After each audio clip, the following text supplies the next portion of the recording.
Hello everyone. In this video, I'll guide you how to change Microsoft Rewards region and fix points or redeem issues in a simple way.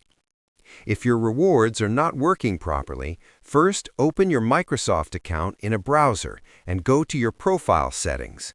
Now check your country or region and make sure it matches your actual location. If it's incorrect, update it and save the changes. Next, clear your browser cache or try using a different browser to refresh your account data.